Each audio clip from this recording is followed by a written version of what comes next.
lines things up for you a little differently. When you have children, it becomes about them. It's not about you guys anymore, right? And so that shift, it's a big one.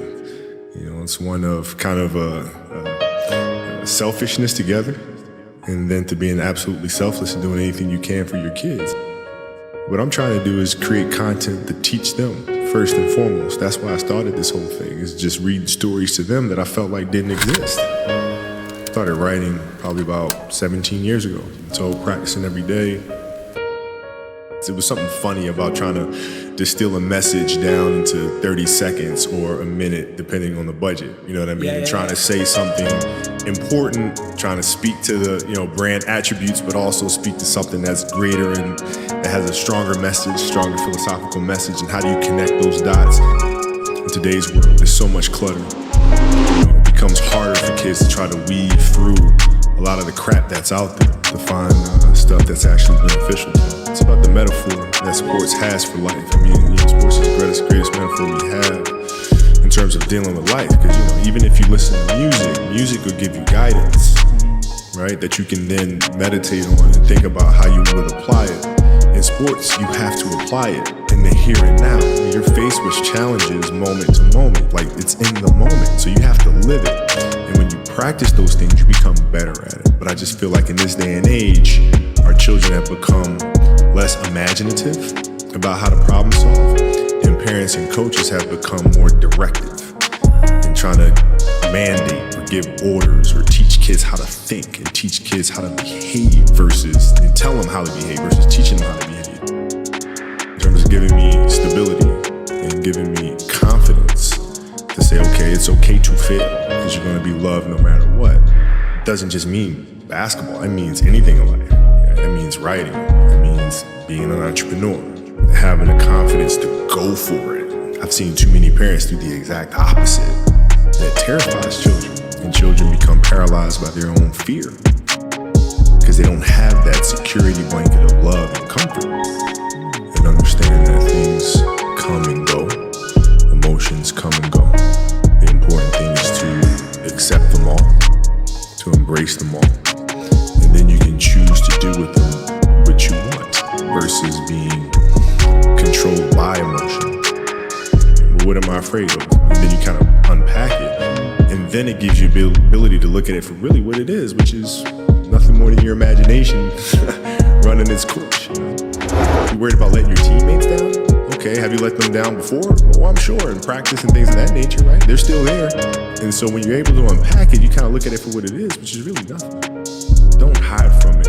You gotta be able to look at it and deal with it head on. So are we just supposed to live our lives like this the whole time? I had to look at it from a long term because I wasn't going to give up on the game. Right. So I had to say, okay, this year I'm going to get better at that. Next year, this, and then so forth and so on. And then patiently I was able to catch them.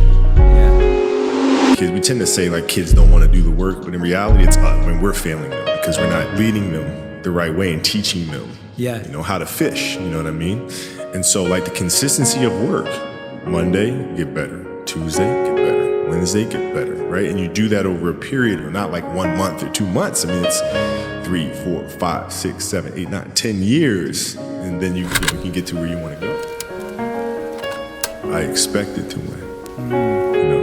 Like I expected us to win championships. So when you have that vision in sports, it's a direct competition. Like I know how hard they're working. I know how hard we're working. I know what their strategy is. I know what ours is, Now, it's different because it's not about the awards. You just wind up trying to create something that's going to inspire someone that hopefully, through that inspiration, they can inspire somebody else. And what I've come to learn as my career went on is that's more significant than any championship. Is how do you connect with somebody that can then connect with another? We're looking at 62% of young children are dropping out of sports. 62%. And they cite the fact that it's not fun anymore. But what does that tell them? That's telling us as grown-ups are getting in the way.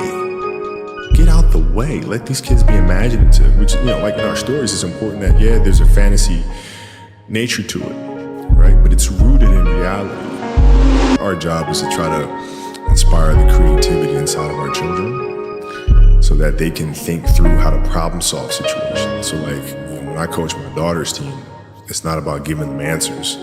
It's about asking them questions and getting them to process things. Right? When the game is being played, I'm not sitting there giving them answers or barking out things on the sideline. I sit down and I'm quiet.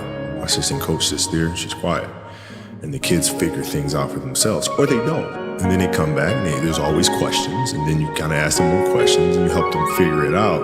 But then you see their level of excitement to practice every day increase, because it's a process that they are owning, right? They're not coming to get orders barked at them every day. They're coming for kind of their personal quest to get better. Yeah. Like I have knowledge, information that I've gained, through playing. So like the little details of things I can teach at a high level, but ultimately it's them.